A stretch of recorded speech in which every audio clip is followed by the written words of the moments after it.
بسم الله الرحمن الرحيم. الحمد لله رب العالمين، والصلاة والسلام على أشرف المرسلين وخاتم النبيين ورحمة الله للعالمين سيدنا محمد وعلى آله وصحبه ومن اهتدى بهديه إلى يوم الدين. أما بعد، حديثنا اليوم أيها الكرام عن وسطية الإسلام في المأكل والمشرب والملبس.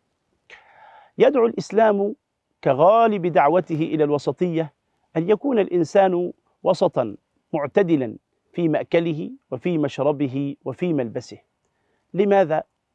لأن المأكل والمشرب نظرة الإسلام إليه أنها وسيلة إلى إكمال الحياة الدنيا، لأن الإنسان يأكل ليكمل حياته ويعيش، لا أن الغرض الأساسي من الحياة الدنيا هو الطعام والشراب فقط، لأن من يهتم بالطعام والشراب فقط في حياته يصبح والعياذ بالله كالأنعام التي تأكل وتشرب وتمرح وتذهب وتجيء وتتكاثر وتتناسل دون غرض لا في العبادة ولا في إقامة ولا في إعمار الكون.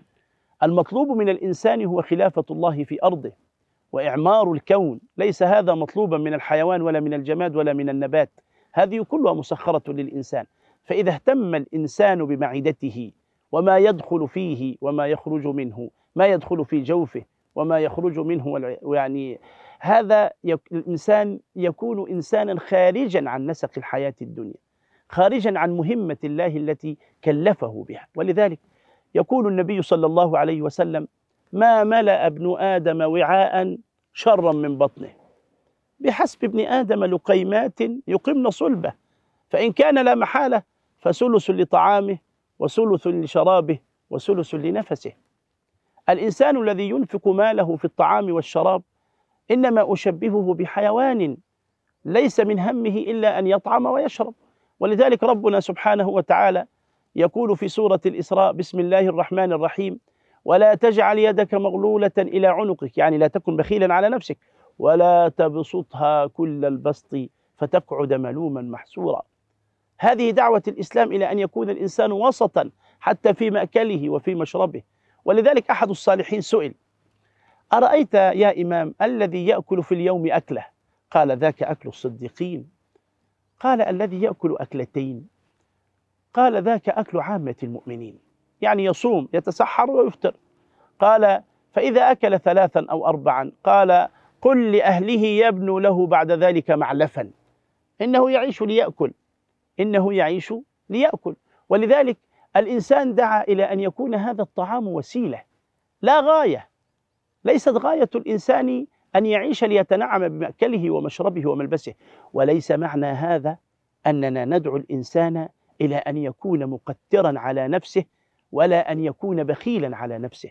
فالله سبحانه وتعالى في سورة الفرقان يقول: بسم الله الرحمن الرحيم: والذين إذا أنفقوا لم يسرفوا ولم يقتروا وكان بين ذلك قواما، يعني كان وسطا معتدلا في إنفاقه على طعامه وعلى شرابه وعلى ملبسه.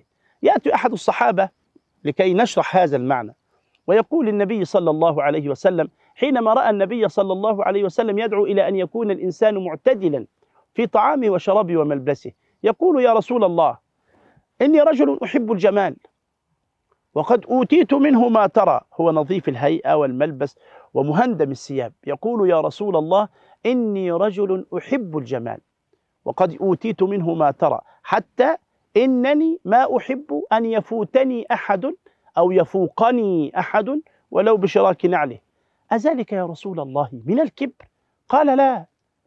قال: لا، الكبر بطر الحق وغمط الناس. إذن هذه دعوة إلى أن يكون الإنسان معتدلا مهندما جميلا في هيئته. كان النبي صلى الله عليه وسلم ينتقي طعامه، لا يأكل أي شيء، لكنه كان لا يصرف كل همه ولا جل وقته لاختيار الطعام وانتقاء الطعام وانتقاء الشراب واحتساء الشراب، ولا أن ينفق كل عمره في أنه يدخل إلى الخلاء ويخرج من الخلاء فيطعم الطعام.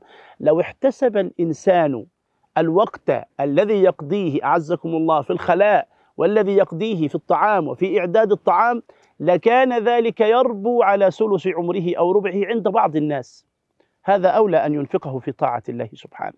ولذلك هذه دعوة من الإسلام إلى أن يكون الطعام والشراب وسيلة لإقامة الحياة لا غاية من إقامة الحياة.